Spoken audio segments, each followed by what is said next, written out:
Did I ever tell you about the time I visited the Moonshine Saloon? It was a cool evening, 26th of March.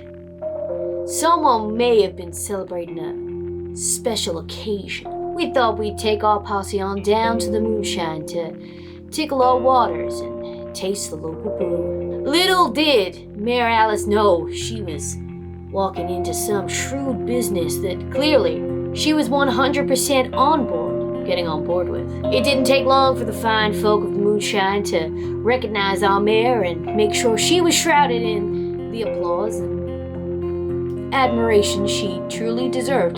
She was settled at her table, everything was going fine, until she was called around the back.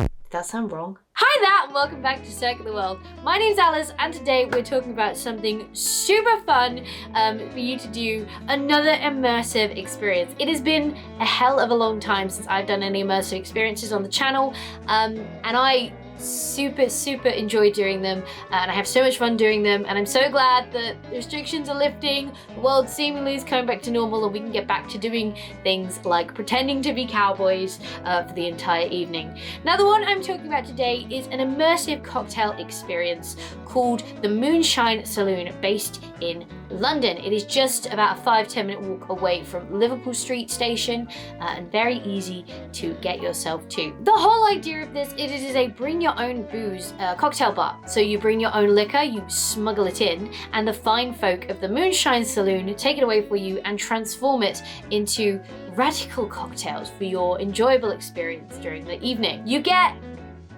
4 cocktails, I believe, and trust me, they're pretty good cocktails. We basically had 3 different spirits we took, and I do believe they used every spirit we took to make our cocktails. They asked us what kind of cocktails we like, and each member of my party, my mum, my dad, and myself, we all gave a different thing, so that was fun. One of them was really sweet, which I wasn't a super fan of, but 2 of them were really good, and I probably drank them much faster than I should have done. Obviously though, as I said, it was an immersive cocktail experience, so not only do you wander in and smuggle your own booze into the saloon, but you also don on the aesthetic, a character of your choosing, and wander into the Western world to get your cowboy on. One of the really cool things these guys do is offer special occasion rolls, which basically means that certain characters you pay a little bit extra for on your ticket, and they get a little bit more of a pivotal role on the story, i.e. the actors will come over to you maybe a little bit more, they'll involve you in little bits of the story that they maybe haven't or wouldn't involve other people in, they'd have conversations with you that were slightly different. We went for my birthday, so I elected for one of these roles, and I was Mayor Alice. What are you gonna do about that? What am I gonna do about Sheriff? I'm pretty confident Sheriff's gonna make his way over to meet Howdy chin wet, and I'm gonna let him know. The other patrons, I guess, of the event get involved as well, and they're kind of encouraged to be like, this is Mayor Alice, you should, this is the mayor, how do you feel being in the presence of a mayor? So that was super fun, and for me, a really nice additional element. Now, I don't think it's necessary to do the special characters to get enjoyment out of this experience. I think it's super fun anyway. How we're gonna do this today, though, in this video is I'm gonna give like a brief overview of what happened, and then I'm gonna go into the details of what happened. Now, I've done this before in secret cinema videos, but I split it into 2 videos. This time, I'm going to try it as 1. There's chapters on this video, so it'll be cut, so you can skip through if you want to go to this place, which I highly recommend. When I talk about what our actual experience was and the story and kind of what we did while we were in there, that is going to be heavily spoiler filled. So if you do want to go and you don't want to have the story spoiled before you go, I would advise skipping that section. However, I knew the story before I went because I found out about this place via a YouTube video as well. Mama O'Brien, I'm going to link that down in the description if you're interested in seeing her experiences. But be warned, that has spoilers in it. And I didn't find my experience was spoiled or sullied, because the nice thing about it is the actors just engage with you in ways that maybe someone else doesn't experience or someone else didn't experience. So I feel like everyone gets their own unique story, even if you kind of know how the story is going to play out. So when you rock up, it looks quite inconspicuous. It's not really in your face what this thing is. It's got a sign out the front. There's some westerny things in the window, but there are a lot of dark curtains so you can't see in, because obviously part of it is once you go inside, you're transported to this place, and you know, they don't want you to, one, break the illusion whilst you're in there, but two, kind of see anything in there before you get in there and kind of ruin the surprise and the allure of the whole thing. Yeah, once you get there, they kind of line you up. They let you in, like, I don't know, group by group. So there's kind of about 5 to 10 to 15 people who go in at a time, because the actual entry foyer is quite small. And there you go in, they give you some costume pieces, some hats. If you've got a special character, they'll give you your special character pieces there as well. But just before you go inside, there's a guy or a girl or an actor that comes out, starts hollering. You start getting the, "Howdy y'all, welcome to the Moonshine Saloon." And you kind of really start getting into the story literally at that point. So they kind of, their job is obviously to double check that you've pre-bought tickets, because you have to pre-buy tickets before you go to this place. They kind of sign you off. They've got a list of names in their book. They sign off your group. They tick you off. Obviously for me, they were like, "And who's the mayor?" And I was like, "How do you not know who's the mayor?" Is me. And then they kind of start riffing with you. The actors who are out there with you, they have a security guard as well as out there, just to obviously double check people as they come in aren't too rowdy, or at least the people who have bought tickets and not people who just wander by and go, "That looks fun, let's go and find out what that is." But the actor who's out there like riffs with you, gets you talking about where you're from, what your character is. Now you have the option to, where you have to build a character before you go in. So basically pick what your occupation is, where you're coming from. We were all coming from Shitten Creek because it was really funny. But when you get there, if you haven't remembered that information or you can't remember what you chose, it isn't imperative to the story. It's just for people who like to character build before they get there. It's a chance for them to character build before you get there. Now, I had come up with a name, although I can't remember what it was now, and I was not going to be Mayor Alice, but as I got there and as they were like, "Who's the mayor?" and I was like, "I was the mayor," who's like, "Oh, Mayor Alice." I was like, "Do you know what? I'll be Mayor Alice. This is fine. We can go with it." But I kind of been thinking about a little character beforehand as well, how I was going to play things. Although, trust me, how I played the story and my role certainly was not pre-planned before I walked through the door. So once they've signed you all in and your group and your section goes in, you then go into this little foyer. As I said, they basically give you a little bit of house rules, i.e. don't abuse the actors, don't touch the actors, don't get aggressive with the actors. To an extent, like riffing, playing, vocally, I'll get some more to that when we talk about what actually happened when we got in, but there's room to be not just a, "Oh, ha ha, howdy howdy." You can be a character and kind of go with that and not necessarily aggressively, but like have disputes with the actors, and they'll play off that really well. But it's a case of like, don't walk up to a cowboy and punch them. That's not okay. And there's like fake guns, and they're like, "Don't touch the guns, just kind of sit at your table, do your thing, la da da." And I was tasked as mayor with, if there's anyone you need to get taxes off of, go ahead and do it. I've been told to collect taxes. I don't really know what that's all about, but I'm more than happy to just release what our treasurer is. I didn't do that because one of the things it doesn't do well is kind of encourage table-to-table interactions. Like, I didn't feel comfortable getting up and walking over to people I didn't know and being like, "Yo, I'm the mayor, you owe me taxes," because they'd have gone, "Cool, what do you want from us?" And I'd have gone, I don't know. I kind of feel like once you get in there and you've got your costumes and you go through the door, they basically take you group by group to your table, you sit down, and then a bartender comes over, asks you for your special something, you hand over any liquor you have, and that's then your waiter, waitress, cocktail maker basically for the evening. And then the story gets going around you. Once you're in your chair, once you're at your table, like the actors come to you or the actors take you somewhere else, but it doesn't feel like you should get up and walk around and intermingle with other people that are around you. It just doesn't feel like that kind of environment. They have another one called the Alcatraz, which, trust me, I will be doing because I'm so up for it. But it's basically a cell or a jail-based cocktail bar. So your group are put in a cell and you're in your cell on your own with just your group. And I feel like that's a better way to do it. Because then you don't feel like there's this awkward, well, I've been told I should go get taxes, but I don't know them over there, and it feels really awkward to get up and randomly be walking around when I don't feel like I just wasn't comfortable in doing that, if you know what I mean. Like, I didn't feel like the game encouraged interactions with other tables. Interactions with the actors, 100%. And if I can give you any advice, if you do this, just like go for it. Don't worry if your accent's bad. Don't worry if you don't do any accent at all. Just go for it and get engaged with the actors. They will want to come and play the game with you more if you engage back. And I feel like that was one of the things that made our experience so good, was that we were engaging with them, and they kept coming back to our table because there were things to do with us, and they knew if they started a conversation with us, we would engage back, you know what I mean? You don't have to do any of this, by the way. You can just go and be given a cowboy hat and have some fun cocktails and just enjoy the story as it unfolds around you.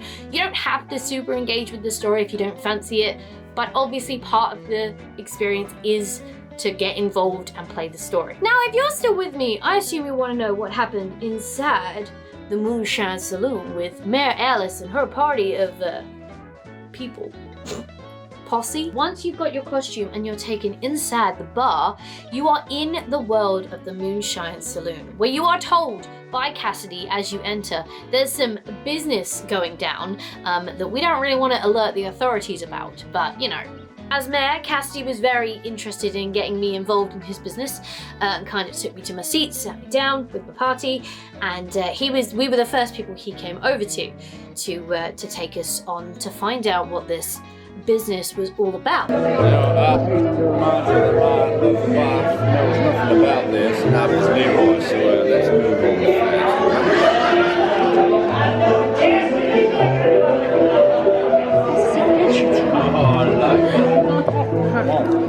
Thank you, sir. It's such a cool, I kind of wish I didn't know about this before I went in. I feel like if I hadn't have known that before I went, that would have been like, I'd have been like, wow, this is so cool. You get taken behind this bookshelf into a secret room by Mr. Cassidy or Mrs. Cassidy, whichever actor is playing the role at the time. And you basically go into here, Cassidy offers you a drink of moonshine, which by the way was delicious. It was so nice. I was like, can we just have this on tap for the table, because that would be grand. Basically propositions, do you want to get involved in the business? Don't tell any authorities, but also don't tell his wife Ada, who runs the Moonshine Saloon, that he's basically using part of her saloon to do this business. Now as the mayor, I was obviously very crooked. Yeah, I was corrupt as all hell. Now the super fun thing for me as being mayor is that the sheriff kept coming over and saying like, he was like, yo, I sent you a telegram about pay rise for the sheriff. Have you got that telegram? And I was like, yeah, but if you want a pay rise, you gotta prove to me that you deserve a pay rise. And he was like, yeah, but I'm chasing the moonshiners, like, I'm coming close to getting these moonshiners. I was like, well, do you know what? If you can prove some evidence and you can prove who these moonshiners are, and you can bring that to my attention, then maybe we'll discuss your pay rise. Here's the thing, Vladimir. I know someone involved. Clyde Cassidy. Got any proof? No. That's what people are saying. You gotta get some proof for me, Sheriff, or I can't do nothing about that. You stand by Clyde? I'm not standing by no one, but you can't accuse an innocent man of nothing. So that was a super fun interaction that I kind of managed to get because I was the mayor as well. And there was a load of little things like that. Like, I was proper grilling that guy. I kind of felt bad. And there was another character, sorry, called Tommy. I think it's Tommy. And he was the younger brother of Clyde. He was a little bit dim-witted, but the sheriff was really grilling him, and he tended to do a lot of those interactions with Johnny, it's Johnny, not Tommy. He did a lot of those interactions with Johnny near our table, so I was very much like, get off his case, what are you doing, get off his back.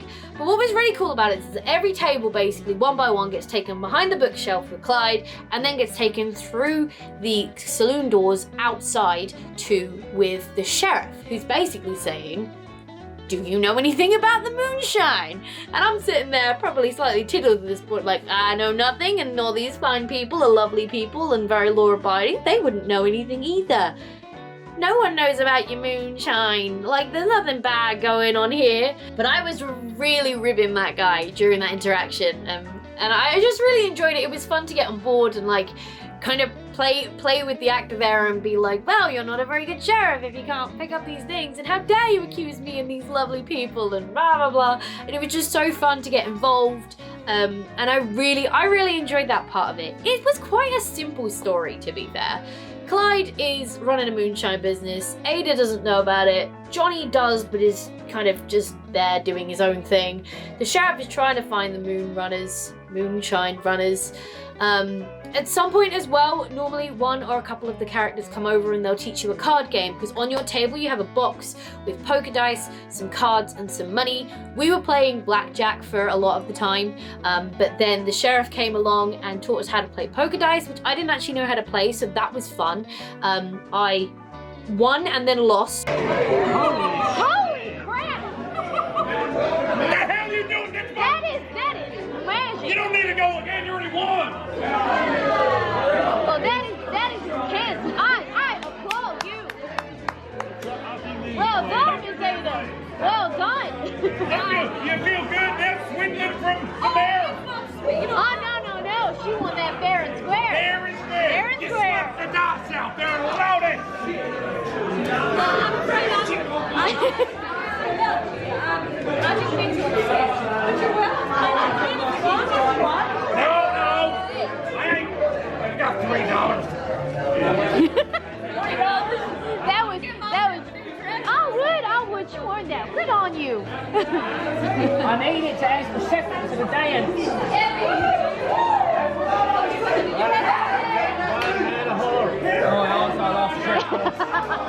Yeah, but you know what? He maybe deserved that. Half a heart. That's your problem. It's in a tied up problem. No, but it's all right. It's like jumping on a pig. That's a perfect replacement. I think. As the mayor, I agree with you. I agree. That is a perfect replacement. I will give you $1. You'll be all right. You're asking the septic to dance. You gotta give her some flowers. Yes. There's some nice flowers. Real nice ones, not weeds. No, I'll buy them from Shaw. And what you're gonna get real flowers, not cauliflower. Well, cauliflower's better. But no, wait. No, Johnny, no. No, because you can look at it and then you can eat it. No, sweetie, no. You don't want to get her a cauliflower if you're asking for the dance. No. You're not a very good advisor. Second advisor, get on board here. A rose would be good, or some bluebells. They're pretty nice this time of year. Some daffodils. Now they're good for the spring. Daffodils are good for the spring. It was just such fun little interactions going on, and that's what I mean when you get involved in it and the actors want to come over and continue playing with you as well. It just adds so much to the experience. But the storyline in its simplest sense was that the sheriff was sus of Cassidy for being a moonshine runner but had no proof. Ada was not happy because the sheriff's dad passed away as well, and the sheriff was kind of trying to find out who had killed their dad as well. Turns out, spoiler, it was Cassidy. And there was that whole kind of element to it as well, and that all kind of veered to a head at the end, and then, well, it kind of all went to shit. I'm gonna deal with you same way I did your daddy. Sacre blast! Right, start counting, boy. Oh shit. Going on one.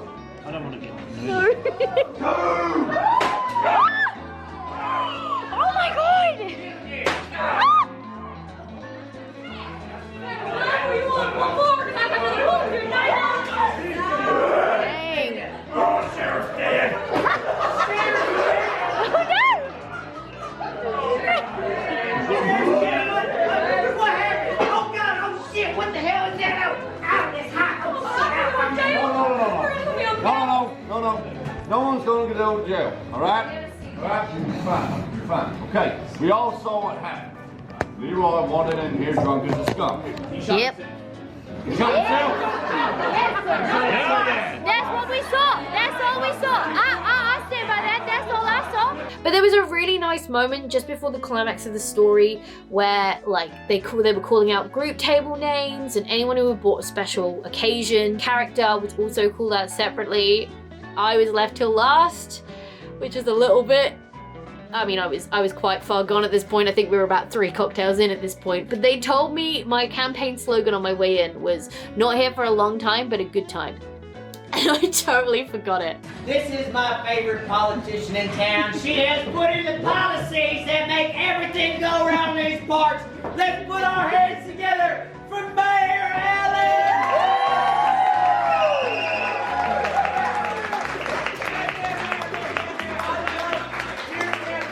So much. Now, my favorite part of it was I voted for you twice. We don't twice. Why not? But I like her that much now. So exactly. Ain't nothing illegal about voting twice. Now, okay. Now, my favorite part of your campaign was the campaign slogan. What was that again? What was my campaign? I don't know. Perhaps it was that. Not here for a good time, but for a long time.